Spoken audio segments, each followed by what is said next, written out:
Si, mais en même temps, c'est un point important peut-être de cadrage au nom de quoi je parle et qu'est-ce que je vais raconter là. Euh, je ne suis pas du tout un spécialiste de la question des villes et de l'urbain, surtout ici. Mais disons que je vais essayer de présenter les choses du point de vue de la sociologie des sciences et des techniques, les STS, et une réflexion qui est due à mon parcours, qui est un parcours donc de sociologue des techniques, de sociologue du travail et très on va dire nourri d'anthropologie de l'écriture. Et je trouve très intéressant qu'on ait parlé des listes tout à l'heure et de Jack Goody sans le mentionner. Mais il faudrait aussi parler des tableaux, des archives, etc. Enfin, tout ça pour dire qu'en gros, une des choses qui m'intéresse et au nom de quoi je vais raconter les exemples là, que je vais poser là, est lié au fait que les données peuvent s'attraper dans une longue histoire de l'écriture et de son travail. Et là, je ne vais pas du tout faire cette longue histoire-là, mais disons que c'est le cadre un peu général d'où je parle. Euh, alors, je vais aller très très vite sur ce point-là parce qu'on l'a tous vu, mais c'est peut-être juste une manière justement de recadrer l'obsession aujourd'hui pour l'avènement des données, la révolution des données, etc. Du point de vue de la sociologie des sciences et des techniques, il y a quelque chose qui coince un peu, on va dire, ou qui étonne, ou qui excite en termes de recherche, c'est qu'on a vraiment l'impression d'assister à une sorte de néo-positivisme de la donnée, quelque chose qu'on pourrait caractériser comme ça, qui se circule autour de deux grandes rhétorique ou argument, parce que, enfin, rhétorique dans le bon sens du terme, mais qui est d'un côté, les données sont présentées comme des ressources naturelles, on l'a évoqué tout à l'heure, comme le pétrole. Alors, ce qui est intéressant aussi, c'est qu'il y a beaucoup de discours qui expliquent qu'on n'en a pas conscience, notamment les administrations, les villes ne se rendent pas compte à quel point elles sont assises sur des ressources naturelles. Et le deuxième point, c'est que c'est la circulation de ces ressources qui est un bien en soi et qui va améliorer la démocratie, l'innovation, la transparence, etc. Alors on reconnaît là-dedans, évidemment, si on fait un tout petit peu d'histoire de la pensée de la cybernétique et puis des groupes et des collectifs qui se sont tout de suite inscrits dans des agendas politiques autour de ces questions-là. Je pense aux travaux de Turner et de Kelty, évidemment. Il y a une dimension très théorique sur qu'est-ce qu'on entend par, alors pas tellement données, je reviendrai dessus après, mais par information, et une dimension, une vision très désincarnée de ce que c'est que l'information. Information wants to be free. L'état naturel dans l'information, c'est la circulation. Tout le reste, c'est des contraintes, mais l'état naturel, c'est la circulation.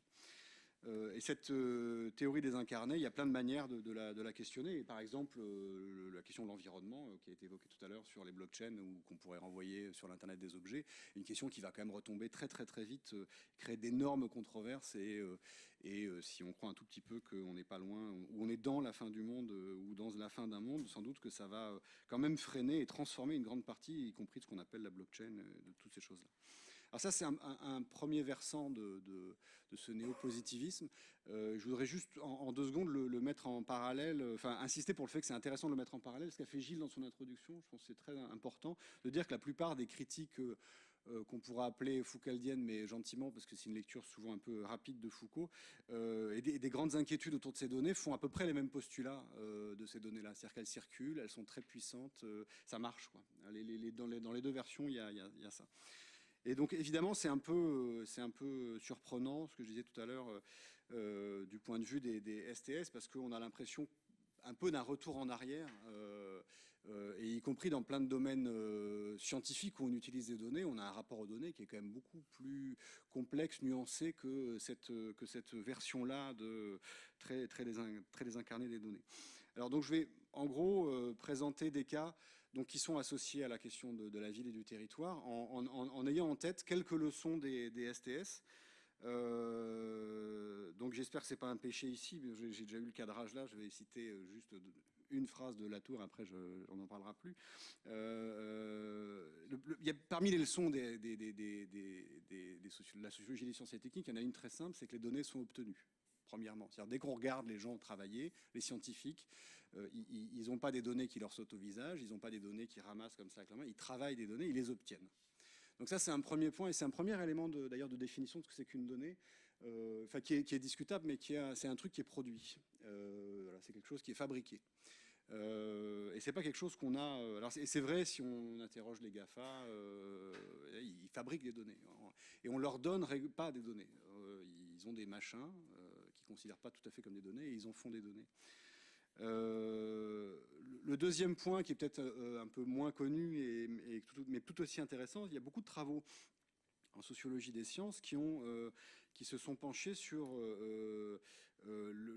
en fait quelque chose qu'on pourrait être considéré comme le début de cette histoire, notamment d'open data et de big data, qui est les grands systèmes de partage de bases de données en sciences du climat, par exemple, ou du côté de la biodiversité. Et les gens qui ont étudié ça ont bien montré qu'en fait, la circulation même des données, y compris dans le même champ disciplinaire auprès d'acteurs qui parlent a priori la même langue, occasionne plein de frictions. Pourquoi ça occasionne plein de frictions? Précisément parce que les données se travaillent, qu'elles sont des produits et qu'elles sont donc orientées en fait pour des actions très locales, très situées. Typiquement les trottoirs, c'est un super exemple. Mesurer un trottoir ou définir un trottoir quand on a la voirie, c'est pas la même chose que quand on est dans un autre service. Et donc échanger entre les deux trottoirs, c'est un peu compliqué. Et on peut vraiment se demander s'il y a un seul vrai trottoir quelque part. Et ma réponse, on verra tout à l'heure, c'est sans doute non. Parce que les données sont toujours orientées. Toujours. C'est pour ça qu'il y a des frictions. Et en plus, elles sont indexées, elles sont indexicales. C'est-à-dire qu'elles sont en plus très prises dans des micro-pratiques, des micro-problèmes, des choses qui, au-delà même de l'orientation plus générale, dites données métiers, on pourrait dire, c'est qu'en plus, de toute façon, elles sont pleines d'idiosyncrasie. Donc c'est compliqué. Et c'est un papier dont je pourrais donner la référence après, d'Edwards, Borgman et plein d'autres, qui a raconté ça très bien, qui parle de data frictions et de metadata frictions. C'est-à-dire on est dans une course, on dit il suffit de faire des métadonnées, d'expliquer, donner un bon dictionnaire pour expliquer comment on a fabriqué nos données, puis ça va aller tout seul. Et en fait, c'est quand on étudie très concrètement les projets de circulation de ces données-là, on se rend compte que les gens passent leur temps à s'appeler, à faire des réunions entre eux pour dire pourquoi c'est mesuré comme ça, pourquoi est-ce que ça a été utilisé de cette manière-là, est-ce qu'on peut dire ça aussi de cette donnée-là, etc., etc. Et puis peut-être un dernier point autour de cette galaxie de travaux. Les données sont génératives, c'est-à-dire que puisqu'elles sont orientées, situées, et qu'on peut parler du trottoir de plein de manières, on peut fabriquer des données sur le trottoir de plein de manières, elles produisent des trottoirs en fait. C'est-à-dire qu'elles produisent une forme de réalité. Et si on veut faire un troisième trottoir qui pourrait être ouvert à tous, ça va créer un troisième trottoir. La question va être, est-ce qu'on peut se permettre de faire disparaître les deux autres? Qu'est-ce que ça fait aux services qui en ont besoin, etc. Mais en tout cas, à chaque fois, ça génère une forme de réalité. Pas du tout au terme, enfin on peut aller au terme très philosophique du terme, mais là on va rester dans un point de vue très très concret. Ça génère des choses dont les gens parlent et autour desquelles ils travaillent, autour desquelles ils s'organisent. Donc ça, c'est leçon très rapidement exposée, ou une espèce de revue de littérature très rapide, qui fait qu'on peut arriver sur les données de la ville aussi, sur des projets très concrets qui vont nous permettre un peu, moi qui me donne envie d'aller voir ce qui se passe très concrètement dans les projets autour des données des villes pour voir si ces leçons-là, entre guillemets, fonctionnent encore et comment est-ce qu'elles nous permettent de comprendre ce qui se passe. Puis il y a un deuxième domaine de travaux et de recherche qui sont un peu dans le même, enfin qui sont très cousins de tout cela, qui invite aussi à dire que c'est une très longue histoire quand même cette histoire, et que éviter peut-être de tomber dans l'idée de révolution, parce que alors non seulement si on reprend Jack Goody et qu'on reprend toute l'histoire de l'administration, la mise en état, la mise en science, etc., c'est de l'écriture. Une autre manière de dire que c'est une longue histoire, c'est de s'intéresser à la rhétorique du déluge informationnel qui date du XVIIe siècle et qui est sans cesse, quasiment mot pour mot, redécouvert et réinventé, ce qui ne veut pas du tout dire qu'il est faux, mais qui est très intéressant. Ces figures de on n'a jamais eu autant de données, on n'a jamais produit autant de données, c'est ce que Bruno Schrasser montre très bien, datent et sont sans arrêt renouvelées depuis le XVIIe siècle, au moins. Mais il y a une autre manière aussi, si on s'intéresse à cet objet un peu bizarre qu'est la donnée, c'est peut-être de se dire s'il y a eu une révolution des données, elle date plutôt du 19e siècle, à la fin du 19e siècle, si on sort de la science, pour se dire que pour organiser la vie collective, une entreprise, une administration, on s'est mis à parler de données et à faire exister des données et à en produire et à en traiter dans les organisations et dans les administrations, dans le tournant dit de la révolution managériale ou la révolution des systèmes. Alors tout ça, dès qu'il y a un mot révolution, il faut faire attention évidemment. Mais en tout cas, c'est une vieille histoire, cette histoire de faire circuler des données qui peuvent nous renseigner, produire d'abord de la sécurité, notamment dans la circulation des trains, mais de l'efficacité, de la productivité dans l'organisation du travail et des administrations et des entreprises. Et ce qui rejoint donc cette histoire aussi d'outils de gestion, même si c'est une des figures de ça, hein, mais tout ça est très proche. Et on peut, si on lit évidemment ces ouvrages-là, retrouver des choses très proches dans ce qu'on peut voir aujourd'hui. Enfin, on peut questionner en tout cas la circulation des données aujourd'hui au regard de ces travaux. Donc tout ça pour dire que les grands discours sur les données, la révolution des données et l'omniprésence des données, notamment dans la ville, mis en face de ce qu'on sait déjà autour de ce type de travaux-là, ça invite pas du tout à dire bah ils se trompent, c'est pas vrai ce qu'ils disent, c'est pas très intéressant, mais dans quelles conditions est-ce qu'ils parlent de ça? Qu'est-ce que ça veut dire très concrètement pour tous ces acteurs-là de travailler avec des données, pour dénaturaliser un peu cette idée-là de ressources naturelles et de vision très désincarnée de la donnée. Donc en fait, c'est autour peut-être de deux choses que je vais essayer de creuser en prenant deux exemples très ras du sol. La première, c'est de dire que donc il y a un travail des données, donc ça peut être intéressant. Enfin, moi, ce qui m'intéresse en tout cas, c'est de dire il est de quelle nature, comment il se fait, qu'est-ce qui coûte. Ce que j'ai pas encore fait, mais un truc qui peut être vraiment très intéressant, c'est quelle va être sa valeur véritablement économique, c'est-à-dire comment est-ce qu'il va être facturé à un moment donné, ce travail-là, quand on va découvrir que finalement il y a un travail. Et puis, peut-être ce sur quoi je vais un peu moins insister là, mais quel type de réalité et au nom de quel type de réalité est-ce qu'on produit et on fait circuler des données. Donc je vais prendre deux exemples que je vais essayer de présenter très rapidement, et je veux vraiment insister là-dessus. J'ai une vision très très empiriste sur ce truc-là. J'ai pas du tout de conclusion sur la ville en général et les données en général, parce que ces deux exemples-là sont assez contrastés et que je pense qu'il y en a plein d'autres. Par exemple, le cas de Lyon est extrêmement intéressant, précisément parce qu'il contraste avec une vision à la IBM et à la Rio, mettons, ou Londres de la ville intelligente, et parce qu'il y a plein de cas très très très diversifiés. Donc c'est plutôt pour essayer de voir qu'est-ce qu'apporte un regard comme ça un peu microscopique sur ces cas-là, plutôt que de conclure sur qu'est-ce que c'est que la ville en général. Alors ces deux cas qui sont en gros, pour le dire très vite, c'est un cas qui est issu d'une enquête que j'ai faite il y a déjà un petit bout de temps avec une start-up qui s'appelle GeoVélo, que vous connaissez peut-être. Enfin, la start-up s'appelle la Compagnie des Mobilités, qui produit un algorithme de calcul d'itinéraires cyclables, avec laquelle j'ai eu le plaisir de travailler il y a déjà quelques années. Et l'autre, c'est une enquête qu'a menée Clément Marquet sur le Transilien et sur une expérimentation. En fait, avant de commencer sa thèse, il a eu l'idée d'aller faire un hackathon. Son équipe a gagné, et donc pendant 4 ans, il a suivi pour une fois, c'est peut-être la seule fois dans l'histoire des hackathons, un truc qui a fini par donner une application, mais avec plein de péripéties qui sont toutes très intéressantes. En fait, c'est pas ce hackathon-là dont je vais parler, mais c'est l'infrastructure dont a eu besoin les applis et le hackathon pour fonctionner. Alors ces deux cas sont intéressants parce qu'en plus ils amènent un autre truc au milieu qui est un objet de production de données qui est vraiment très très intéressant, qui est OpenStreetMap. Alors je ne sais pas si vous êtes tous familiers avec OpenStreetMap. Si c'est le cas, je peux aller très très vite. Donc très très très rapidement, c'est de la cartographie contributive et c'est un objet. Bon, c'est un cas exemplaire de la démocratisation des données géographiques. Peut-être que vous en avez parlé à l'occasion du séminaire précédent. Il est intéressant, c'est un objet, c'est une communauté, c'est des pratiques qui sont absolument fascinantes, qui sont très peu étudiées, en tout cas dans le domaine des STS, sont très étudiées en termes souvent de motivation des acteurs pour remplir ces trucs-là, etc. Ça donne pas des travaux super intéressants. Et par contre, si on se penche sur comment est-ce qu'ils font et quel est le souci des gens qui produisent des cartes avec OpenStreetMap, c'est vraiment très intéressant. En fait, pour la bonne raison, c'est qu'ils sont très alignés aux deux problèmes que je viens de soulever. C'est-à-dire qu'ils savent très bien qu'il faut travailler. Ils savent que les données se façonnent, elles se travaillent, et c'est compliqué. Et ils passent leur temps à discuter là-dessus sur des listes de distribution, et c'est très ouvert, c'est très lié à des modes de coopération issus du logiciel libre. Et ils sont aussi très sensibles au fait qu'ils font exister des réalités qui n'existaient pas auparavant. soit parce qu'ils sont attentifs à la dimension très dynamique de la réalité urbaine ou de la réalité du territoire.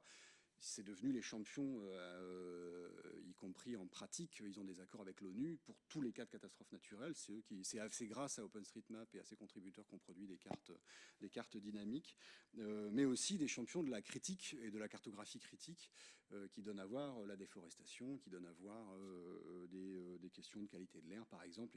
Il y a des tonnes et des tonnes et des tonnes d'usages possibles de la cartographie.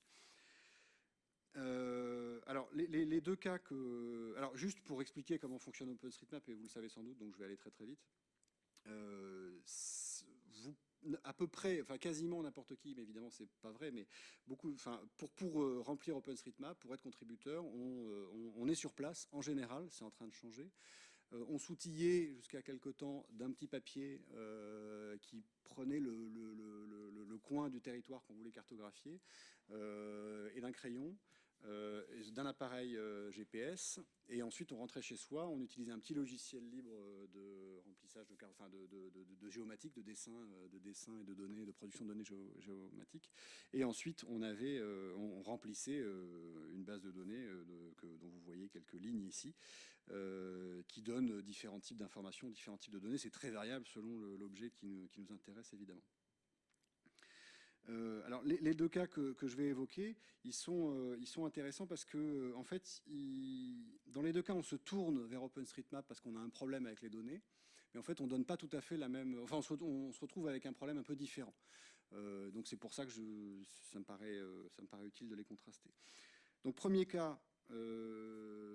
La compagnie des mobilités qui fait GeoVélo, donc qui fait un outil qui vise à offrir aux collectivités, parce que c'est vendu aux collectivités, un service pour leurs usagers d'itinéraires cyclables. Itinéraires cyclables dans lequel il y a en plus une différenciation sur le degré de cyclabilité de l'itinéraire. Vous avez le choix entre... j'ai très peur, donc vraiment le maximum d'infrastructures cyclables, officiellement infrastructures cyclables, où je vais passer, alors plus par la place de la République maintenant, parce que maintenant on peut passer place de l'Étoile par exemple, facilement. Donc là par exemple, parce que j'ai pas fait, parce qu'il faisait pas quand même super beau, mais j'imaginais venir ici en vélo du CSI, et voilà l'itinéraire qui nous propose. Alors, ils sont venus me voir, les gens de GeoVélo, en me disant, voilà, on utilise OpenStreetMap, on est des fervents contributeurs d'OpenStreetMap, c'est-à-dire qu'on cartographie nous-mêmes avec l'aide de contributeurs et de tous les contributeurs, parce que le vélo est un des objets dans OpenStreetMap qui est très bien renseigné et qui est central. Mais on se dit que c'est pas génial, qu'en fait on devrait plutôt aller voir les collectivités, leur demander leurs données sur les infrastructures vélo, les récupérer, ça nous ferait gagner beaucoup de temps. Elles seraient en plus validées, officielles, etc. Ça permettrait de lever certains verrous sur la peur de l'effet Wikipédia et tag war et fausses informations, etc. Donc ils sont venus me voir avec cette volonté-là et je vous raconterai très rapidement ce qui s'est passé après. Transilien a alors une longue histoire de partenariat avec OpenStreetMap autour de ce qui est souvent considéré par les gens d'OpenStreetMap même comme le cheval de Troie d'OpenStreetMap, qui est la question de l'accessibilité et donc l'accessibilité des infrastructures aux personnes en fauteuil roulant essentiellement, mais pas uniquement. Et donc Transilien a fait un hackathon pour que des applications naissent autour de cette question de l'accessibilité. Mais avant de faire ce hackathon, se sont dit en fait il va nous falloir des données géographiques sur l'intérieur de nos gares pour en mesurer à la fois l'accessibilité et surtout pour produire des services possibles. Donc il nous faut des données et on sait qu'on n'a pas de données. On n'a pas de données là-dessus, donc on va demander à OpenStreetMap de nous aider à cartographier nos gares. Donc d'un côté, on a une boîte qui se dit il y a des données. Nous, on travaille à fabriquer des données, mais ce n'est pas forcément la meilleure solution. Il y a des données quelque part, on va les récupérer. Et de l'autre côté, un acteur qui se dit on sait qu'on n'a pas les données, et donc on a intérêt à les faire produire et à les produire. Alors, ces cas sont intéressants pour... Alors, le passage au PDF a fait un truc bizarre, là, je vois, c'est tout noir. Non, si ça marche, voilà. Je vais retirer quatre grandes, en essayant d'aller très vite, quatre grands résultats autour de ces deux cas et qui sont à chaque fois des résultats un peu contrastés. Premier point, on se trouve face à des situations où les données n'existent pas. Alors pour Transilien, c'est très clair, je viens de le dire, ils savent qu'ils n'ont pas les données, donc ils ont besoin de les produire, ils ont besoin de les faire fabriquer. Pour GeoVélo, ça a été ma première remarque de dire les données des collectivités territoriales sur le vélo, sur les infrastructures vélo, pour calculer un itinéraire cyclable, je suis parti dans un grand éclat de rire et je fais, ils les ont pas. Bah si, ils les ont. Et non, ils les ont pas. On va voir. Donc on est allé voir. Et on est allé voir qu'effectivement, si on prend le cas de la mairie de Paris, on a travaillé avec Paris et Nantes, il y a beaucoup de choses, et c'est là qu'il y a eu un truc très intéressant sur qu'est-ce que c'est qu'une donnée, il y a beaucoup de choses. Il y a un PDF qui est lié au plan vélo, parce qu'il y a un budget du plan vélo, et certains des travaux d'infrastructure vélo rentrent dans le budget du plan vélo, et ça produit un PDF. Dans d'autres cas, il y a des fichiers Excel. Dans d'autres cas, il y a des feuilles comme ça avec des dessins. Il y a des plans papier qui sont des restitutions de travaux. Et puis dans d'autres cas, il y a des trucs que les gens savent. Mais c'est tout. Pourquoi alors, on peut avoir un long débat sur tous ces trucs-là. En tout cas, il y a plein de choses dont certaines sont considérées par les gens de GeoVélo comme des données, et d'autres me disent, non mais ça, c'est pas des datas. Ça, c'est pas des données. Ah, d'accord. Mais pourtant, c'est des informations. Oui, c'est des trucs qu'on sait, mais c'est pas des données. Et c'est pas des données. Alors, un des points de définition du coup de ce que c'est pour les données, c'est un truc que leur algorithme est capable de faire mouliner, quoi.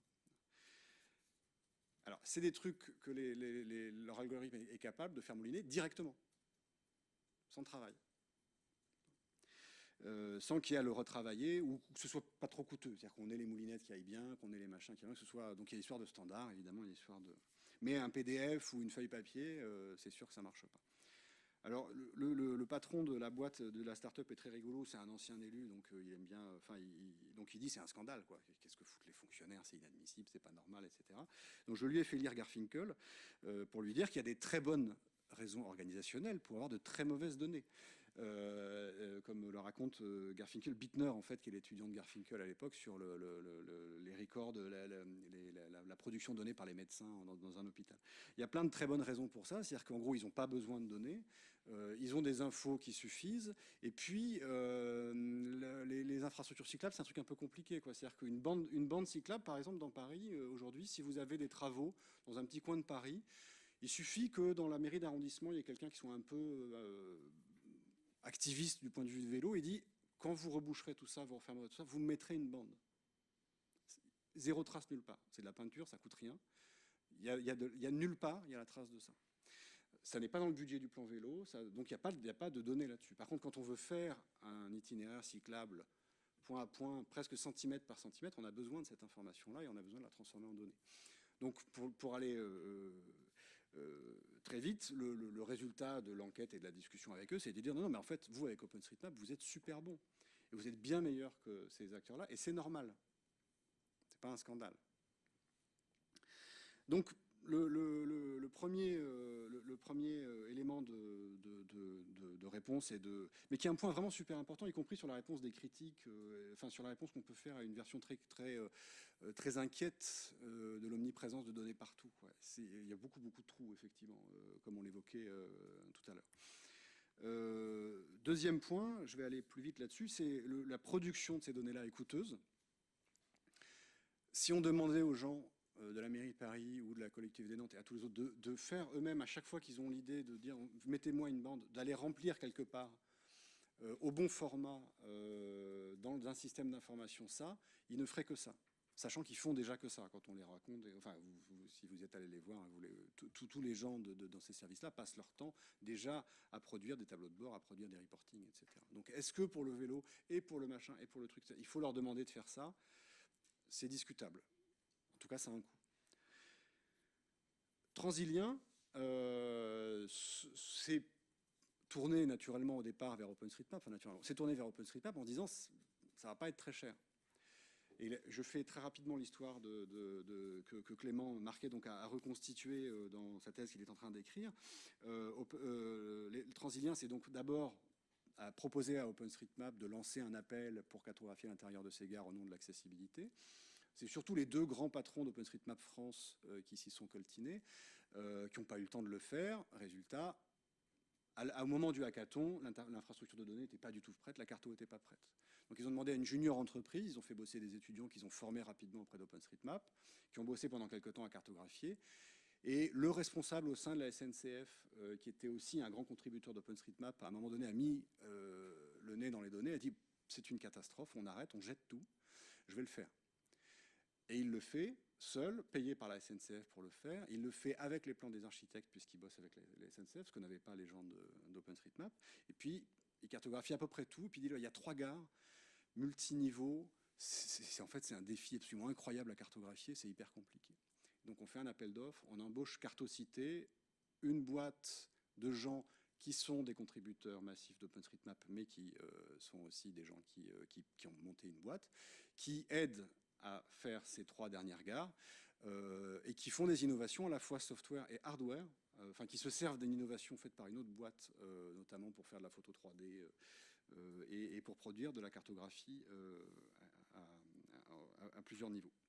Tout ça pour dire qu'ils se sont rendus compte petit à petit, un peu malgré eux, mais que c'était très coûteux, complexe et qu'il fallait, finalement mettre un peu plus de moyens autour de ces questions-là. Autre point important, avant-dernier point important, ce à quoi il faut bien s'attacher ici, c'est de comprendre que dans les deux cas, il faut faire exister des choses qui n'existent pas avant.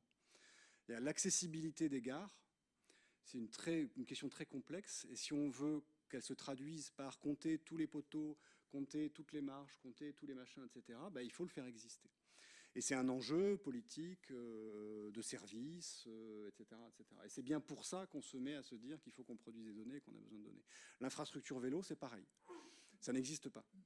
La cyclabilité, c'est quelque chose qu'il faut faire exister petit à petit à travers cette attention très particulière aux données. Et quand on se penche, qu'on a fait à la suite de cette enquête avec David Ponty sur les discussions que les acteurs qui cartographient le vélo dans OpenStreetMap ont entre eux, on se rend compte qu'ils sont absolument passionnés et extrêmement soucieux de faire exister la complexité de ce que c'est que les infrastructures cyclables dans leur diversité, dans leur singularité, et que c'est bien ça qu'ils veulent faire exister. C'est pas Google qui dit là on peut passer par à vélo et là on peut pas passer par vélo. Précisément OpenStreetMap, c'est pas ça qu'ils veulent faire. Ce qu'ils veulent faire, c'est faire exister la réalité complexe de ces infrastructures-là. Et pour terminer, ce sont ces deux cas qui sont particulièrement intéressants parce qu'ils invitent un peu peut-être à rendre beaucoup plus poreuses les frontières qu'on peut mettre entre contributeurs amateurs d'un côté et experts ou métiers de l'autre côté, parce qu'on a des cas vraiment de coproduction. Autour du cas de GeoVélo, ce qui va intéresser finalement les mairies et les collectivités, c'est de découvrir qu'eux produisent une carte d'infrastructure vélo qu'ils n'avaient pas et qu'ils vont pouvoir mettre en avant pour dire nous, notre infrastructure vélo, c'est celle-là.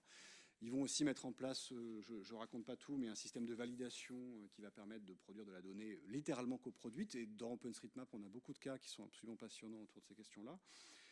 Et même chose pour la SNCF, puisqu'on a des acteurs qui sont à la fois contributeurs d'OpenStreetMap et qui sont dans la SNCF, qui ont accès aux plans d'architectes que n'ont pas les contributeurs classiques d'OpenStreetMap. Et c'est bien par une coproduction des données que ça se joue. Alors je vais juste finir vraiment très très vite là-dessus. Déjà pour dire que c'est des configurations très contrastées, on peut avoir des conclusions très générales, mais que finalement, malgré tout, quand on plonge dans comment on fait vraiment avec des données pour les faire circuler, etc., c'est très compliqué et très intéressant. Ça ouvre, simplement peut-être pour finir sur le deuxième point, ça ouvre justement sur une définition de la donnée. C'est-à-dire qu'une fois qu'on a ce genre de cas-là, il y en a d'autres parce que Samuel Goeta, par exemple, qui avait fait une thèse sur l'open data, l'avait bien montré, et Antoine aussi, parce qu'ils avaient travaillé ensemble, c'est que ça ouvre sur l'idée qu'on peut avoir une définition très relationnelle de la donnée, très agnostique et très relationnelle. La donnée, c'est quoi? C'est ce que ceux qui veulent des données finissent par dire, OK, c'est une donnée. C'est tout. Et que donc, un dossier médical épais comme ça peut pour certains être une donnée. Alors que pour d'autres, non, c'est un document, c'est un texte, et qu'on peut pas et que ça se joue à chaque fois dans des négociations et des configurations très différentes. Par contre, moi, ce qui m'intéresse en tant que sociologue du travail et du point de vue des STS, c'est que ça a l'air d'être quand même très lié, pour l'instant, au fait que si ça prend du travail, c'est pas de la donnée. Et que donc, la circulation des données va avec une forme d'invisibilisation du travail, parce que le travail, il est toujours là. Donc ça va avec une forme d'invisibilisation du travail, et on peut se demander, est-ce que c'est inévitable? Est-ce que si on montrait qu'il y avait du travail, ça casserait véritablement le fait que c'était une donnée? C'est sans doute pas sûr, enfin c'est même certain que non. Notamment parce que des gens comme OpenStreetMap, par exemple, mettent très en avant le fait qu'ils travaillent pour produire de la belle donnée, de la bonne donnée, etc. Donc c'est juste une piste de recherche qui est encore largement à fouiller, mais sur les questions des villes et de ces questions en général de travail, évidemment, ça ouvre des voies et de critique d'un peu plus bas niveau et même de réorganisation et de prise en considération des coûts. Bon, voilà.